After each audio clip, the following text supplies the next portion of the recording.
नमस्कार, यो हो ग्यालेक्सी प्रदेश न्यूज। सुरुवातमा हेडलाइन्स।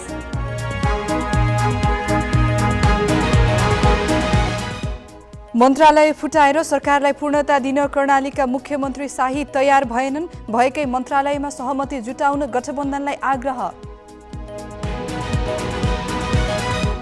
सीमा क्षेत्रमा अझै रोकिएन एसएसबीको ज्यादती। भीमदत्त नगरपालिकाले बनाउन लागेको चक्रपथमा अवरोध। सिद्धनाथ टोलका बासिन्दाले जस्ताको छाना राख्न समेत पाएनन्। जाजरकोटका 2वटा स्थानीय तहले अझै आफ्नो कार्यालय भवन बनाएनन्। कार्यालयको भाडामा मात्रै वर्षेनी लाखौं रुपैयाँ खर्च। र जनशक्ति र स्रोत साधनको अभावमा गोर्खा अस्पताल लथालिङ्ग। 9 जना विशेषज्ञ डाक्टरको दरबन्दी रहेको अस्पतालमा 2 जना मात्रै कार्यरत।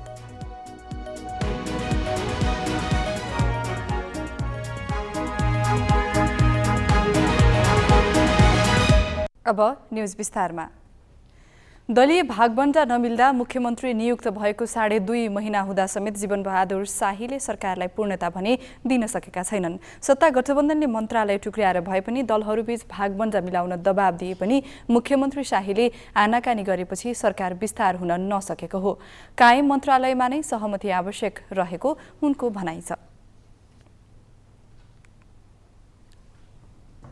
टुक्र्याएर भए पनि सिट बढाएर भए पनि भन्ने म चाहिँ नेताहरू हुँदाखेरि म चाहिँ प्रश्न के छ नि, म टुक्र्याएर फेरि बढाएर जानुभन्दा बरु म आफू छोड्न तयार होइन।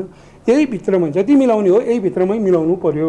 र यहाँहरूले के बुझिदिनु पर्यो भने मन्त्रीहरू भइसकेपछि म मुख्यमन्त्री भएपछि कसैले चाहे पनि नचाहे पनि म सबैको साझा हो मुख्यमन्त्री भनेको। नेकपा माओवादी केन्द्र, एकीकृत समाजवादी र नेपाली कांग्रेसको संयुक्त गठबन्धन सरकारमा चन्द्रबहादुर शाही भूमि व्यवस्था, कृषि तथा सहकारी तथा विद्यमान विष्ट आर्थिक मामिला तथा योजना मन्त्री छन्। अन्य 5 मन्त्रालय भने शाहीले आफै माथ हत राखेका छन्। उनी गत कार्तिक 16 गते मुख्यमन्त्री नियुक्त भएका हुन्। सीमा नाकामा भारतीय ज्यादती हुने गरेका घटना नयाँ होइनन्। अहिले पनि नेपाली भूमि लिपुलेक क्षेत्रमा भारतले एकतर्फी सडक विस्तार गरिरहेको छ। तर कञ्चनपुरको ब्रह्मदेव क्षेत्रमा भारतीय सीमा सुरक्षा बल एसएसबीले ज्यादती बढ्दै गएको छ। यस क्षेत्रमा स्थानीयवासीलाई घर टहरा समेत बनाउन दिएको छैन भने भीमदत्त नगरपालिकाले सुरु गरेको चक्रपथ निर्माणमा पनि एसएसबीले अवरोध गर्दै आएको छ। कञ्चनपुरको ब्रह्मदेव बजार पटक पटक भारतीय सीमा सुरक्षा बल एसएसबीको टगारो बनिरहेको छ। सीमा विवाद र एसएसबीको ज्यादती सहनु ब्रह्मदेववासीको नीति नै बनेको छ। टनकपुर ब्यारेज नजिकको यो बजारमा एसएसबीले अहिले नयाँ न्यू खोजेर दुःख दिन थालेको छ। ब्रह्मदेवको सिद्धनाथ टोलमा 30 वर्षदेखि कच्ची टहरामा बस्दै आएका नेपालीले घरमा टिनको छाना लगाउँछौँ भन्दा पनि पाएका छैनन्। नेपाली भूभागमै रहेको यस क्षेत्रमा सामान्य पक्की संरचना बनाउन पनि एसएसबीले रोक लगाएको छ। हजुर के छ यहाँ पनि रन्देन नारे भाजो भण्डान निजा भण्डान यहाँका तसोय भण्डान यहाँकालाई कस भण्डान यो कसको हो तिम्रो हो भण्डान। अब हाम्रो त होइन बचपन भरि मेरा बुढाको ज्यान पनि यिनी हामी बराबरी में बस्या। भारत वाला के भन्दा भारत वाला के भण्डान अब ये तो हाम्रो हो। उठी जा तुम नहीं जा जा का होता जा। अब हामीले त देखेरी कहाँ पहाड जना। यिनीहरूसँग लालपूर्जा छैन। 3 दशकदेखि कच्ची टहरामा जिन्दगी गुजार्दै आइरहेका छन्। उनीहरूलाई यहीँ बस्न दिने वा नदिने भन्ने विषय नेपाल सरकारको हो। तर बस्तीमा भने एसएसबीको रजगत चलिरहेको छ। एसएसबीले भन्छ हमारा है तुम घर मत बनाओ, नेपाल सरकार से बात करो, आगे जाओ, घर बनाओ कि तो डोजर लाके भत्का देंगे भन्ने आइबेर। त्यसपछि पल्लो नेपालबाट मैले यो विचार गरेको राजनीतिको लागि मैले भन्दैछु, मेरो फाइदाको लागि होइन। हामीलाई त यो छ कि मन्दिरवाला भन्छ हमारा है, सिद्धनाथ समितिको हमारा है भन्छ, एसएसबीले हमारा है। हामीलाई 20-31 वर्षसम्मको केही प्रमाणपत्र के हामी नेपालीमा आफ्नै भूभागमा बस्न पनि पराईको अनुमति लिनुपर्ने स्थिति आउँदा समेत सरकार मौन बसेको ब्रह्मदेववासीको दुखेसो छ। टनकपुर ब्यारेजसँग जोडिएको भूभाग भएकै कारण पटक पटक एसएसबीले दुःख दिँदै आएको प्रति ब्रह्मदेववासी चिन्तित छन्। दर्शकहरू, यो टनकपुरसँग जोडिएको ब्रह्मदेव बजार जसको ऐतिहासिकता छ र वर्षौँदेखि नेपालीहरू यो बजारमा बसेका छन् र सिपाहीका रूपमा सिमानाको रक्षा गरिराखेका छन्, तर यो ठाउँमा उनीहरूले घर बनाउन पाइराखेका छैनन्। पटक पटक एसएसबीले घर नबनाउन भनेको छ, जसको समस्यामा ब्रह्मदेव बजारका यो सिद्धनाथ टोलका बासिन्दाहरू परिराखेका छन्। पीडा सिद्धनाथ टोलको मात्रै होइन, ब्रह्मदेव बजार माथि नै एसएसबीले आँखा गाडेको छ। भारतले यो सिमाना हाम्रो हो भनेर तपाईको लगभग उताबाट 1 किलोमिटर यतासम्म उनीहरूले पिच रोड बनायो र उनीहरूको एउटा के भनेपछि विस्तारवादको नीति अनुरूप उनीहरूले भोलि पनि यहाँ शङ्कास्पद हामीलाई के लाग्यो भनेपछि यिनीहरूले भोलि अहिले पिच बनाएपछि यो क्षेत्र पनि हाम्रै हो कि भन्ने डरले हामीले के गर्यौँ भनेपछि यहाँको आम जनताहरूले गएर यो सिमाना हाम्रो हो, यहाँ हामी कुनै हालतमा पनि तपाईँलाई पिच बनाउन दिँदैनौँ भनेर हामीले रोकेका छौँ। एसएसबीले भीमदत्त नगरपालिकाले सुरु गरेको चक्रपथ निर्माणमा पनि अवरोध पुर्याएको छ। चक्रपथ निर्माण गर्ने क्रममा माथिबाट हामी यो चक्रपथ बनाएर निर्माण गरेर ल्याएको र यहाँनिर यो कल्भर्ट निर्माण गर्नका लागि कल्भर्ट पनि त्यताबाट हाम्रो सहस्त्रले भारतले कल्भर्ट पनि निर्माण गर्न दिएन, त्यो रोकिएको छ र यो पिच हुन्छ, यो कालोपत्रे गर्ने हिसाबले ठेक्का टेन्डर लगाइसकेको र यो काम अब लगभग कालोपत्रेको तयारीमा पुगिसकेको छ र यहाँनिर हामीलाई मतलब कि कल्भर्ट पनि राख्न दिएन उसले। यसरी सुदूरपश्चिमको ऐतिहासिक बजारका रूपमा चिनिने ब्रह्मदेव क्षेत्रमा कतै घर बनाउन नदिएर कतै चक्रपथ निर्माणमा अवरोध पुर्याएर भारतीय एसएसबीले ज्यादती गर्दै आइरहेको छ। ग्यालेक्सी फोकीका लागि क्यामेरा पर्सन पुष्कर नेपाली, भुवन चन्द सहित कञ्चनपुर संवाददाता ज्ञानेन्द्र महताको सहयोगमा ब्युरो प्रमुख हिक्मत रावलको रिपोर्ट। जाजरकोटका 2वटा स्थानीय तहले अहिलेसम्म आफ्नै कार्यालय भवन निर्माण गर्ने सुरसार गरेका छैनन्। कार्यालय भवन निर्माण गर्नुको साटो जनप्रतिनिधि भने वर्षेनी लाखौं रुपैयाँ भाडा तिरेर काम चलाइरहेका छन्। जाजरकोटको छेडागाडा नगरपालिकाले मासिक 1 लाख र चुनिचाँदे गाउँपालिकाले 80,000 रुपियाँ भाडा तिरेर कार्यालय सञ्चालन गर्दै आएका छन्। जग्गा हुँदाहुँदै पनि भवन निर्माण नहुँदा विकास निर्माण तथा जनसरकारका विषयमा खर्चनुपर्ने रकम भाडा तिर्नमा खर्च भइरहेको छ। छेडागाडा नगरपालिकाले त 6वटा घर भाडामा लिएर कार्यालय चलाइरहेको छ। छेडागाडा नगरपालिकाले नयाँ भवन निर्माणका लागि योजना बनाए पनि अहिलेसम्म डिपिआरमै सीमित भएको देखिन्छ। पहिलो कुरा त स्थानको व्यवस्थापन गर्ने कुरा हो। नेपाल सरकारको निर्णयका आधारमा अगाडि बढ्ने विषय हो। पहिला साबिकको कार्यक्रम गाविसको कार्यालयबाट सञ्चालन गर्ने भनेर राजपत्रमा प्रकाशित भएका विषयहरू अब पुनः अर्को निर्णयका माध्यमबाट नै कटौती भएर जाने हुन्छ र त्यसले वैधानिकता प्राप्त गर्छ। त्यो कुरा भइसकेपछि अब हामी त्यसको डिजाइन तयार गरेका छौँ, डिपिआर तयार गरेका छौँ। त्यति लोकेसनको वैधानिकता मिल्ने बित्तिकै त्यहाँको काम कारबाही सुरु हुन्छ। चुनिचाँदे गाउँपालिकाले भने कार्यालय भवन निर्माणका लागि बजेट अभाव रहेको देखाएको छ, तर मासिक 80,000 रुपियाँमा घर भाडा लिएर कार्यालय चलाउँदै आएको छ।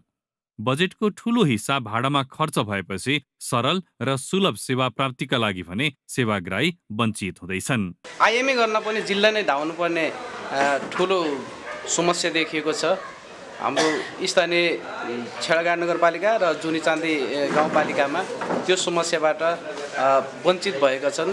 ब्याङ्किङ कारोबार नहुँदाखेरि अथवा त्यो ब्याङ्किङ नहुँदाखेरि त्यो समस्या झेलेका छन्। जिल्लाका केही स्थानीय तहले कार्यालय सञ्चालन गर्न अहिले मासिक 2 देखि 3 लाख रुपियाँ खर्च गरिरहेका छन्। पहिलो कार्यकाल सकिने लाग्दा समेत भवन निर्माणमा चासो नदिनु जनप्रतिनिधिको लाचारीपन भएको स्वयं नेताहरू नै बताउँछन्। नगर प्रमुख निर्वाचित भइसकेपछि प्रशासनिक भवनको कुरा रह्यो, नगरपालिकाका अन्य चाहिने गतिविधिहरूको कुरा रह्यो, शिक्षा, स्वास्थ्य, यातायात, विकासका सम्पूर्ण सबै खाले चाहिँ मेरुदण्डहरूलाई कसरी अब्बल बनाउने त भन्ने खालमा नगर प्रमुखको ध्यान नै जान सकेन। जनप्रतिनिधि निर्वाचित भएर आएपछिको यो अवधिमा मात्रै 2 स्थानीय तहले जाजरकोटमा 1 करोड बढी रकम घर भाडामा तिरेका छन्। आफ्नै भवन निर्माणमा चासो दिएको भए सो रकमबाट विकास निर्माणको कुनै राम्रो योजना अहिले सञ्चालनमा हुने थियो। ग्यालेक्सी फोकीका लागि जाजरकोटबाट पदम केसीको रिपोर्ट। दैलेखको ठाटेकाँध गाउँपालिका 4 गैरीगाउँका पहिरो पीडितहरू 1.5 वर्षदेखि राहत र पुनर्स्थापनाको पर्खाइमा छन्। 2 बालकको ज्यान लिएको सो पहिरोले 7 घर परिवारको उठीबास लगाएको थियो। घाइते भएकाहरू उपचारपछि गाउँ त फर्किएका छन्, तर त्रिपाल मुनिको जीवन कष्टकर बनिरहेको छ। पहिरो लगत्तै सामाजिक सेवा केन्द्र सोसेकबाट लत्त कपडा, भाँडाकुँडा र 15,000 नगद प्राप्त गर्नुबाहेक ठाँटी काँधका मनबहादुर विकलाई कहीँ कतैबाट अन्य सहयोग भने आएको छैन। राहत पाउने आशमा उनले 1.5 वर्ष त्रिपालमुनि बिताइसकेका छन्। कुनै सरकारले पनि राहत दिने कुरा गरिरहेको थियो। अब अलि हामी पनि असह्य थियौँ। राहत दियो भने चाहिँ कुनै राहत दियो भने चाहिँ अलिकता यता परिवारलाई पनि पालौँला अनि अलि आफ्नो बस्ने झोपडी पनि बनाइहालौँला भन्ने सोचमा थियो। अहिलेसम्म त्यो पनि खोजी केही भएको छैन, सुनाइ मात्रै छ। अब हामी सिरलाटा सिधाहरूलाई हामीले बोल्न जान्दैनौँ सर, हामी भन्न जान्दैनौँ। गाउँमा बस्ने बस्तीहरूमा बसेका मान्छे अनि अब अहिले टाढा भाग्नु परेको छ हेर्नुहोस्। त्यो भएर सर दुःख कष्ट धेरै छ। स्थानीय र प्रदेश सरकारको आश गरेका पीडितहरू चर्को मूल्य ब्याजमा रकम लिन बाध्य छन्। सरकारबाट सहयोग नपाउने बुझेका उनीहरू जमिन खरिद गरी अहिले घर बनाउन थालेका छन्। कोही रोजीरोटीको खोजीमा काला पहाडतिर त कोही भारत लागेका छन्। म आएको हुँ अहिले 50-60 हजार गाउँको पनि तिरेर गएँ। उता पैसा उताको सहकारीको पैसा चलाएको थिएँ मैले। यहाँ पहिला 2 लाख रुपियाँ त्यो थियो, त्यो पनि अब इन्डिया बालबच्चा लिएर नाङ्गा भोकाइ सबैले काम गरेर त्यो घर तिर्नमा तत्पर छु। अब त्यो तिरिसकेपछि यहाँ आएर फेरि घडेली लिएर अझ फेरि पहिरो पीडितका समस्या बुझ्न तत्कालीन समयमा कर्णाली प्रदेशका सभामुख समेत गैरागाउँ पुगेका थिए। सभामुख पुगे पनि सरकारको राहत भने पहिरो खसेको 1.5 वर्षमा पनि प्रभावित क्षेत्रमा पुगेको छैन। यही घर थियो, यही घरबाट पनि बाहिर सर्यौँ। खाने घाँस छैन, बस्ने बास छैन। त्यही पनि अर्काको जग्गामा टेन्ट हाली बसेका थियौँ किनेर, त्यही पनि माथि हिजो फालेर फ्याँक्छौँ। हामीलाई बस्ने बास छैन, व्यवस्था बनाइदिनु पर्यो न तर कि जनता होइन भन्नु पर्यो। जनता हो भने कभरमा ल्याइकन एक ठाउँ ठेगान लगाइदिनु। तर गाउँपालिका भने सुरक्षित ठाउँमा बस्ती सार्ने योजनामा रहेको र उपयुक्त जमिनको खोजी भइरहेको बताउँछ। गाउँपालिकाले गर्ने काम चाहिँ त्यो चाहिँ गर्यो। प्रदेश सरकारले र केन्द्र सरकारले पनि हामीलाई धेरै ठुलो आश्वासन देखाएको थियो। त्यो बस्तीलाई चाहिँ तपाईँहरू गाउँपालिकाले सक्नुहुन्न, धान्नुहुन्न, हामी यहाँबाट उपलब्ध गराउँछौँ उहाँहरूको लागि भन्ने धेरै कुराहरू आश्वासन दिएको थियो। तर उहाँहरूले एउटा आश्वासनकै रूपमा लिए। अब केन्द्र र प्रदेशले हामीलाई चाहिँ आश्वासन दिनुभयो। दृश्यमा यहाँहरू देखिरहनु भएको छ, यो एउटा पहिरोबाट पीडित परिवार हुन्। 2077 साल भदौ 2 गते आएको बाढीबाट विस्थापित भएका यी परिवारहरूले अहिलेसम्म कतैबाट राहत पाएका छैनन्। उहाँहरूले पटक पटक प्रदेश सरकार र गाउँपालिकाबाट आश्वासन पाए पनि राहत कुर्दै उहाँहरूको 1.5 वर्ष पुगिसकेको छ। भक्तवासाई ग्यालेक्सी फोके दैलेख। मेची राजमार्गमा पर्ने इलामको धोबीधारामा गएको असोजमा खसेको सुक्खा पहिरोले राजमार्ग बगायो। राजमार्ग बगेपछि अहिले सबै सवारी साधन इलाम बजार भएर गुड्छन्। अहिलेसम्म भत्किएको सडक मर्मत गर्ने छाँटकाँट देखिएको छैन भने प्रहरीले बजारमा दिउँसो मालवाहक सवारी गुड्न रोक लगाएपछि समस्या बढेको छ। मेची राजमार्गको धोबीधारा खण्ड अवरुद्ध भएपछि मालवाहक ट्रक चालकले 4 महिनादेखि समस्या झेल्दै आएका छन्। राजमार्ग अवरुद्ध भएपछि सबै सवारीलाई इलाम बजार हुँदै पठाइएको छ। ठूला सवारीलाई भने प्रहरीले रातको समयमा मात्र प्रवेश गर्न दिन्छ, जसका कारण धोबीधारा र 0 किलोमा ठूला मालवाहक सवारी दिनभर बस्न बाध्य छन्। न समयमा पुग्न पाइन्छ। साउको गाली, अब बाउको गाली हामीलाई त हो, दुःख पनि हामीले मात्रै भयो क्या। यहाँ त एकदम हामी मारमा छौँ, किनभने अब हामी बिहानदेखि हामी बेलुकी 8 बजीसम्म बस्नुपर्छ। गोलियाको ट्रक अब हामीले खान यहाँ बस्नको लागि हामीलाई धेरै गाह्रो हुन्छ। इलाम नगरपालिकाले भने राजमार्ग अवरुद्धको फाइदा उठाएको छ। बजार प्रवेश गर्ने सवारीबाट चर्को शुल्क असुलेको छ। बजार प्रवेश गरे बापत मालवाहक ट्रकले 150, बसले 100, हायसले 70, ट्र्याक्टरले 50 र ट्याक्सीले 20 रुपैयाँ तिर्नुपर्छ। अब माथि ताप्लेजुङ झापामा पनि कर त यो नगरपालिका काट्छ 50, 20, 30 त्यस्तै हुन्छ नि। यहाँ त हद्दै नै भयो नि त। 150 भनेको त टिपमा भनेपछि त जाँदा 150 आउँदा 150 300 जान्छ। दिउँसोभरि यहाँ बस्नु पर्यो, यो त समस्या हो नि त। इलाम बजार क्षेत्रबाट दैनिक 100 बढी सवारी साधन गुड्न थालेपछि सडक पनि भासिँदै गएको छ। यसले बजार क्षेत्रका घरमा समेत जोखिम बढाएको छ। अवरुद्ध राजमार्ग निर्माणमा सडक डिभिजन इलामले पहिलो चरणमा 1 करोड 11 लाखमा ठेक्का लगाएको छ। दोस्रो चरणमा पुनः 1.5 करोडमा टेन्डर आह्वान तयारी गरिएको छ। हालको त्यहाँ जारी ठेक्का छ, त्यो ठेक्काको चाहिँ हाम्रो लगभग 65% काम सकिसकेको छ। 65% काम सकिसके पनि अहिले तत्कालले चाहिँ अब हामीलाई बाटो सञ्चालन गर्न सक्ने अवस्था चाहिँ छैन। अब जुन हामीले नयाँ ठेक्का खोलेको छौँ त्यो ठेक्का व्यवस्थापन र निर्माण व्यवसायीलाई चाहिँ हामीले साइटमा मोबिलाइज गर्न चाहिँ हामीलाई कम्तीमा पनि 45 दिनदेखि 50 दिन लाग्छ। मेची राजमार्गका धेरै ठाउँमा कार्तिक पहिलो साता आएको बाढी पहिरोले थप क्षति पुर्याएको छ। सडक डिभिजनले क्षति सङ्कलन गरे पनि मर्मतमा सम्बन्धित निकायले अग्रसरता नदेखाउँदा समस्या बढ्दै गएको छ। सडकको खराब अवस्थाले दुर्घटनाको जोखिम उति नै बढाएको छ। ग्यालेक्सी फोकेका लागि इलामबाट गोपाल निरौलाको रिपोर्ट। पोखरा कृषि उपज थोक बजार केन्द्रमा स्थापना गरिएको विषादी अवशेष द्रुत विश्लेषण एकाइ कार्यालय 28 महिनादेखि बन्द छ। कार्यालय नखुलेपछि प्रयोगशालामा विषादीको परीक्षण मात्र रोकिएको छैन, संघीय सरकारले परीक्षणमा प्रयोग हुने मसिन नै अन्यत्र लगेको छ। अर्ग्यानिक खेतीका कुरा मात्र गर्ने सरकारी निकायले विषादीको प्रयोगलाई नियन्त्रण गर्ने प्रभावकारी कार्यक्रम ल्याउन त सकेको छैन, उल्टै प्रयोगशाला बन्द गरेर उपभोक्ताप्रति गैर जिम्मेवार बनेको छ। पोखरा कृषि उपज थोक बजार केन्द्रमा विषादी अवशेष द्रुत विश्लेषण इकाइ प्रयोगशाला लेखिएको कार्यालय छ। कार्यालयको 2वटा ढोकामा यसरी ताला झुन्डिएको 28 महिना भयो। कर्मचारी अभाव देखाउँदै बन्द गरिएको यो प्रयोगशाला कहिले खुल्ने हो टुङ्गो छैन। गण्डकी सरकारले समेत सङ्घ मातहत कार्यालय भन्दै सञ्चालनमा चासो दिएको छैन। केन्द्रीय प्रयोगशालाको केन्द्रीय मन्त्रालयको सचिव स्तरको निर्णयबाट चाहिँ अलिक केही समयलाई उहाँहरूले चाहिँ आफैले खरिद नगरुन्जेलसम्मलाई चाहिँ यहाँको स्पेक्ट्रोफोटोमिटर चाहिँ युज नभएको कारणले उहाँहरूले केही समयलाई चाहिँ माग्नु भएको थियो र केन्द्रीय निर्णयलाई आधार मानेर यहाँको प्रदेश मन्त्रालयले पनि चाहिँ दिनलाई हामीलाई आदेश गरे पछाडि मात्रै हामीले चाहिँ फिर्ता हुने सर्तमा फिर्ता हुने गरी भरपाई गरेर छोटो समयका लागि त्यो दिएका हौँ। त्यो आउँछ, त्यो मेसिन फिर्ता आउँछ। त्यो ल्याब स्थानान्तरण भएको होइन, सानो एउटा मेसिन मात्रै हो, त्यो फिर्ता आउँछ। कृषि बजार व्यवस्थापन समिति भने प्रयोगशालाको मेसिन अन्यत्र लगिएको बारे बेखबर छ। समितिले प्रयोगशाला जतिसक्दो छिटो सञ्चालनमा ल्याउन आवश्यक रहेको बताए पनि तालुकदार निकायले भने चासो राखेको पाइएको छैन। लामो समय बन्द पनि भयो र अनि सरकारले कतिखेर लिएर गयो भन्ने कुरो त्यो हामीलाई पनि थाहै नदिकन त्यतिकै चाहिँ अब चाहिँ लिएर गएछ होइन। यसलाई चाहिँ अब चाहिँ कसरी हुन्छ छिटोभन्दा छिटो चाहिँ यसलाई चाहिँ पुनर्स्थापित गरेर अब चाहिँ सञ्चालनमा ल्याइदिएदेखि हामी चाहिँ अब चाहिँ सर्वसाधारण जनतालाई चाहिँ अब चाहिँ विषादीरहित फलफुल तरकारी चाहिँ उपभोग गर्न सक्षम हुने थियौँ। प्रयोगशालाको मेसिन अहिले विराटनगर पुर्याइएको छ। मेसिन अन्यत्र लैजाने विषयमा केन्द्र सरकारले समन्वय नगरेको र सो बारे सचिवले एकल निर्णय गरेको गण्डकी प्रदेश सरकारको आरोप छ। मन्त्रालयबाट पत्र आइसकेपछि यता चाहिँ सचिवले सो निर्णय गर्नुभएको चाहिँ हाम्रो सायद त्यो हाम्रो पछिल्लो सरकार नियुक्ति नहुँदै हो कि जस्तो लाग्छ।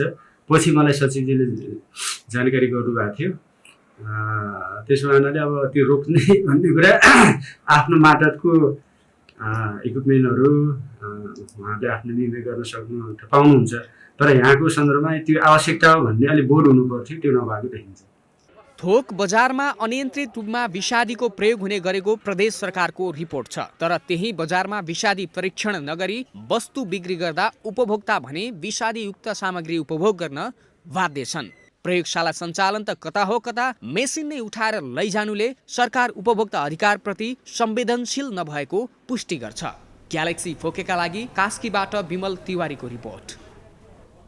जनशक्ति र स्रोत साधनको अभावमा गोर्खा जिल्ला अस्पताल लथालिङ्ग बनेको छ। जर्मनीको KfW को झण्डै 37 करोड रुपैयाँ लगानीमा निर्माण भएको अस्पताल 3 वर्षदेखि निमित्तको भरमा छ। गण्डकी प्रदेशको स्वास्थ्य तथा जनसङ्ख्या मन्त्रालय मातहतमा रहेको यो अस्पतालमा 9 जना विशेषज्ञ डाक्टरको दरबन्दी भए पनि 2 जना मात्र कार्यरत रहेका छन्। चाहिँ अब संघीयता पश्चात कार्यालय स्थापना चाहिँ आर्थिक वर्ष 74-75 मा स्थापना भएर काम गर्दै आएको छ। यहाँलाई हाम्रो कार्यालयको दरबन्दी संरचना भन्न पर्दाखेरि चाहिँ 14 जनाको दरबन्दी रहेको छ। स्थापनाकालको सुरुवातदेखि नै अथवा आर्थिक वर्ष 74-75 देखि नै हाम्रो कार्यालय प्रमुख अथवा वरिष्ठ जनस्वास्थ्य प्रशासक या जनस्वास्थ्य प्रशासक 9-10औं तहको चाहिँ कार्यालय प्रमुख हुने व्यवस्था चाहिँ दरबन्दी संगठन संरचनाले दिएको छ। यद्यपि सुरुवात कालदेखि नै हाम्रो मेन पोस्ट चाहिँ खाली नै रहेको अवस्था छ। कोरोना संक्रमितको संख्या बढ्न थालेपछि 50 सयको जिल्ला अस्पतालमा दरबन्दी अनुसारको चिकित्सक हुनुपर्ने माग सेवाग्राहीको छ। तर प्रदेश र केन्द्र सरकारबाट माग सुनवाई नै नभएको अस्पतालको व्यवस्थापन समितिका सदस्य देवराज श्रेष्ठको गुनासो छ। विशेषज्ञ चिकित्सकको अभावमा अस्पतालले सामान्य बिरामीलाई समेत चितवन, पोखरा, काठमाडौँ लगायत ठाउँका अस्पतालमा रिफर गरिदिने गरेका छन्। जिल्लाका अन्य स्वास्थ्य कार्यालय पनि लामा समयदेखि प्रमुख विहीन छन्। चिसो र हुस्सुका कारण सर्लाहीको जनजीवन कष्टकर बनेको छ। बिहानैदेखि बाक्लो हुस्सु र शीतलहरले तापक्रम निकै घटेको छ। चिसोबाट बस्न अधिकांशले आलो बाल्ने गरेका छन्। चिसोले वृद्ध, बालबालिका, गरिब परिवारका व्यक्ति बढी प्रभावित भएका छन्। चिसो बढ्दा दैनिक ज्यालादारी गरी गुजारा चलाउने मजदुरलाई समेत समस्या भएको छ। चिसो छल्न सार्वजनिक ठाउँ तथा चोकचोकमा आगो बालेर ताप्न थालिएको छ। बिहान बेलुकाको समयमा लाग्ने बाक्लो हुस्सु र कुहिरोका कारण सवारी साधन चलाउन समेत अप्ठ्यारो भएको छ। डडेलधुरामा सम्बन्ध विच्छेद गर्नेको संख्यामा वृद्धि भएको छ। सहरिया सम्पन्न महिला मात्र होइन, ग्रामीण र विपन्न महिला समेत सम्बन्ध विच्छेदको निवेदन बोकेर अदालत पुग्न थालेका छन्। डडेलधुरा जिल्ला अदालतमा दर्ता भएका मुद्दामध्ये अधिकांश मुद्दा सम्बन्ध विच्छेदका रहेका छन्। अघिल्लो वर्षबाट 15 वटा मुद्दा सरेकोमा चालु आर्थिक वर्षको 6 महिनामा मात्रै 27 वटा मुद्दा दर्ता भएका छन्।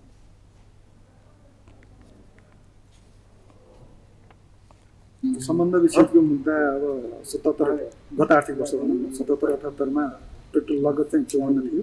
त्यसमध्ये 39 भयो, 15 बाँकी थियो। यो आर्थिक वर्षमा टोटल दर्ता 75 नयाँ दर्ता मुद्दा भएकोमा सम्बन्ध विच्छेद मात्र 27 रहेको छ। त्यसमध्ये 15 गत आर्थिक वर्षको र यो आर्थिक वर्षको 27 गरेर 42 भयो। 42 मध्ये 25 फैसला भइसकेको छ। 17 मुद्दा बाँकी रह्यो। मुलुकी देवानी संहिता ऐन 2074 लागू भएपछि सम्बन्ध विच्छेदका लागि पुरुषहरूले समेत निवेदन दिने गरेको श्रेष्ठदार रामु शर्माले बताए। ग्यालेक्सी प्रदेश न्यूज सक्नु अघि हेडलाइन्स।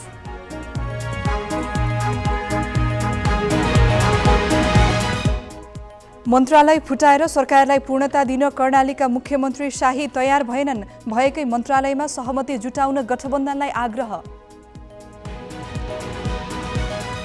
सीमा क्षेत्रमा अझै रोकिएन एसएसबीको ज्यादती। भीमदत्त नगरपालिकाले बनाउन लागेको चक्रपथमा अवरोध। सिद्धनाथ टोलका बासिन्दाले जस्ताको छाना राख्न समेत पाएनन्। जाजरकोटका 2 वटा स्थानीय तहले अझै आफ्नो कार्यालय भवन बनाएनन्। कार्यालयको भाडामा मात्रै वर्षेनी लाखौं रुपैयाँ खर्च। र जनशक्ति र स्रोत साधनको अभावमा गोर्खा अस्पताल लत्थालिङ्ग। 9 जना विशेषज्ञ डाक्टरको दरबन्दी रहेको अस्पतालमा 2 जना मात्रै कार्यरत।